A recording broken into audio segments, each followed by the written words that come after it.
Hello, LEC community. Thank you so much for joining us for another wonderful Latinx Educator Awards nominee spotlight. I'm so excited because I'm getting to reconnect with someone who I met several years ago. I can't even believe it's been that long.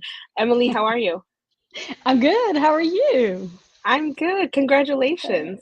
Thank you. Thank you. It's such an honor. I've been listening to the other nominees' comments and everything they're doing, and it's just so great to be part of this bunch. Yeah, I'm very excited. Like I said before we hopped on, hearing all the stories and how just how amazing the many amazing teachers that we have out there impacting kids. It makes me really proud. So let's just jump right in. Emily, tell us about you, your story, and your journey. All right. But first of all, I just grateful for this opportunity and this nomination. It's just, again, looking and listening at the other nominees. It's just so great to see the amazing things that are happening in the classroom. So, a lot of them are sharing the impact they're doing on students. And that's exactly why I'm in this profession, because I think we hold the opportunity to touch student lives. We have students who come to us with trauma or come with us with so many walks of lives that they're just expecting to have a smiley face and someone who will understand them. So that's me.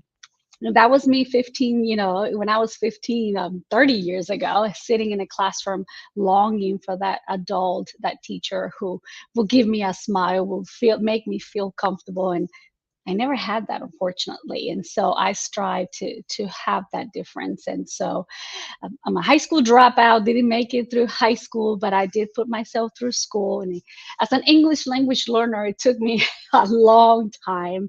So I just started teaching about 12 years ago.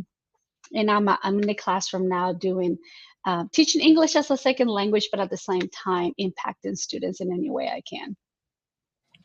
I didn't realize that part of your story that you dropped out of high school. You're my second interview that is the case. And that's why I love doing these interviews, because if there is a student out there, or a 20-year-old or 20 something, whatever age, and they think that, oh, well, I can't achieve this now, but hearing your story, hearing the story from yesterday, I'm just like so impressed. I don't know, that's not the right word, but Thank you. Thank yeah, of you. course, of course. Yeah. How do you feel? How do you feel about being nominated? I know you spoke a little bit about that already, but what are your feelings about it? Seriously, is an immense amount of gratitude because as a teacher myself, I know how exhausting this job is. Like, I get home and I am so tired. I see my colleagues are hard they're working, and this job is exhausting. We give more than 100% when we're on campus to impact and teach our students. And so, having someone to come and validate the work that we're doing as educators, or having an organization bringing that affirmation as a teacher, feels good. It's a lot of gratitude. And I think there's not enough of that. I mean, we need administrators, we need coaches, we need people to come around and recognize the work that educators are doing. And there's not enough of that. So thank you for, as an organization, to come together and creating this space and this opportunity for educators to be heard and to be seen, because sometimes we feel like, I go home and I'm like, what did I do today? Even though I know I gave it 150%, it's important to know that we're being seen, that we're being heard. And it's not a shout out about ourselves, like who we are. I think it's a shout out about what we are doing.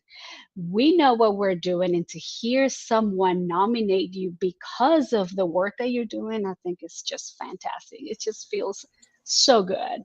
Yeah, yeah, I can imagine. I mean, like you said, it's not about I mean, it is about who you are, of course, but like hearing people's No nominations, more. seeing what they're saying Absolutely. about the impact you're having in the classroom, about how students come to your classroom outside of class hour, things like that, right? Where it's the student impact is there. Absolutely. Yeah. You know what? As I mentioned earlier, I love doing these because people's stories come out, and if there's someone in a similar situation, they can kind of look up to you and see you as a role model. The fact that you've, you know, at one point were an English language learner and now you are serving English language learners. I have to kind of pick that out, and can you talk a little bit about that and what impact that has on kiddos?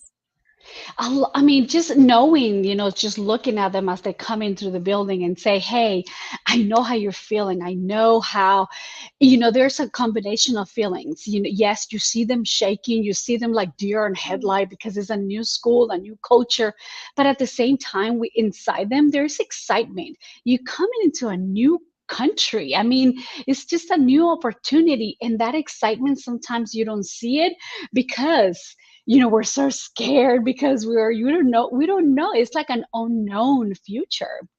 And so it's exciting to see them and say, you got this, you can do this, we're going to help you, you're going to go to so and so's classroom and I'm going to go with you, or you have another ESL going with you.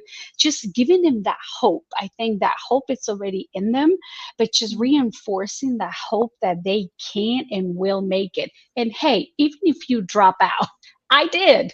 I think there Mm. are opportunities. This country is so full of opportunities that even if my student says, Ms. Francis, I'm not coming to school anymore, I'm going to drop out, there are resources. Hey, I can send you to RCC. There's an academy school, there's a virtual school, there's so many opportunities.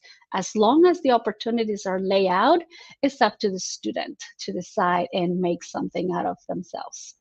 Yeah. Well, and I appreciate you being a type of teacher though that your kiddos can call on, because I'm sure that's not an easy phase of life, right? Where you're dropping out of high school, which can be sometimes our most consistent thing in our lives is school, right? And so Right, right. to make that decision for whatever reason, but to Yeah, still be able to reach out to that trusted adult to say, I'm scared, yeah, I'm not sure what to do, that's yeah. impactful in and of itself. And just for them to know that making that decision, it's their identities, their decision to say, I'll go this road or the other road. And just for them to feel free to say, I know whatever I decide to do, I know Miss Francis is going to have an answer for me. If I keep going this way, this is what's going to happen. If I go this way, this is what's going to happen. And for some of my students, that's not a choice. Like they have to drop out because they have Mhm, to start working. The age out and 3-4 years is not enough. mhm. But as long as they know that when they were in this classroom and while they were sitting in that seat, somebody cared for them, somebody paid attention, somebody made them read, somebody made them do an assignment, just show them that you cared. I think that stays in your heart and it helps you through life, whatever comes your way. I love that. I love that. I feel like we've touched on this next question quite a bit, so we can just continue to chat about it. But why does representation matter? What are your thoughts about that?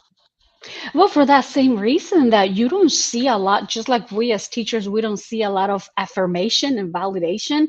I think our minority students do not receive enough affirmation and validation. They're sitting in the back of the room. Even though we're becoming the majority, we're still treated as the minority.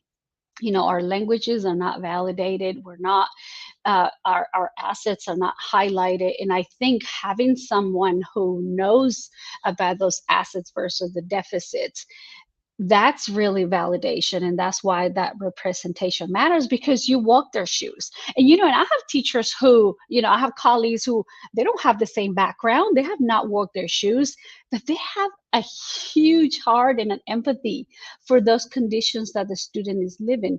That in itself is representation, because they are acknowledging who they are and their identity.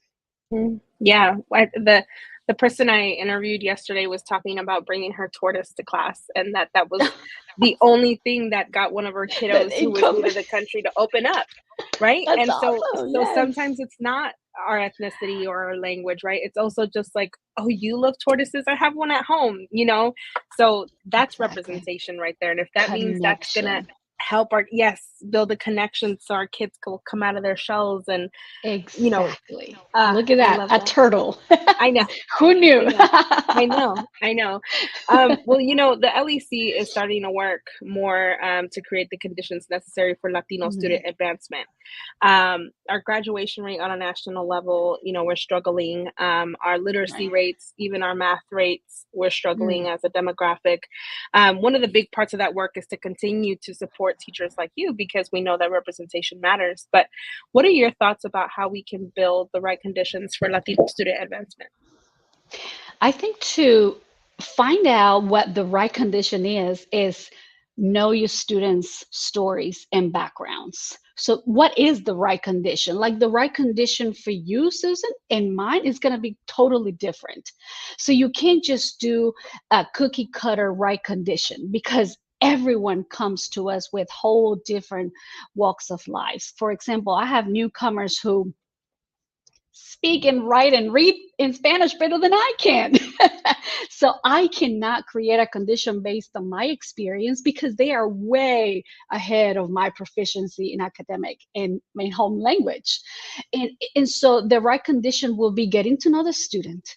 Mm, How do they interact with others? What do they think about themselves? Yeah, I'm gonna give you an example. Like I have a student today, I told everyone out of the 18 students, only 5 place their magazine inside the notebook. That's an expectation that I have. When you leave my classroom, you're going to place your magazine inside the notebook. Well, this time only 5 did it. So the mm, next day I was like, so and so and so, get a reward because your magazine is in the notebook. Aver stood up. He goes, excuse me, I put my magazine in my notebook. I said, no, you didn't. I mean, I was just fighting. And then he opened the notebook. The magazine was in there. So in front mm, of everyone, I had to apologize. And I, mm, I, I praised him for standing his ground and mm, defending that he knew what was right for him. That's the same. That's the right of condition. Like the conditions that we're creating is not based on our knowledge. It's not based on what we think. mm. It's based on who they are. Like get to know them, see where they are, and what conditions can you create for those students. I mean, I have students who are barely learning how to hold a pencil and copy a word. I Mhm, have students who are writing essays. And so those conditions are going to be different, mm, still a high expectation, but the scaffolds to make it there are different. So, what are the right conditions? To me, find out who the student is to create mm. that condition for that student. Well, I love that answer, and I'm inspired by you being willing to be open-minded and being willing to learn and not, I think historically teaching and education has been that the teachers are the expert and we have a lot of information to give you as a student. But for you to be willing to say, I have a lot to learn from you too, so having that Yeah, mindset, yes. I think, is like you said, the right conditions. Is having the mindset that you are bringing something to Yeah. the table too. Right. Like I would have loved when I was 15 years old, when I was sitting in the economics class learning supply and demand, I would have loved to have raised my hand and say, can I talk to you about supply and demand in real life? Like I know what it is to sit at a market and sell oranges. I can share that, but I didn't. Mm, I didn't have a relationship with the teacher. The teacher didn't know anything about me. And so the conditions that the teacher was creating were based on his content, were based on his knowledge, but not based on what I was able to bring mm, to the building. And so the same thing with my students. I need to make sure that I I verbally say, you are amazing, you are better than me, because I've never heard those words. I need yeah. to hear like, hey, I can do critical thinking Hmm. without being having to speak the English language yet.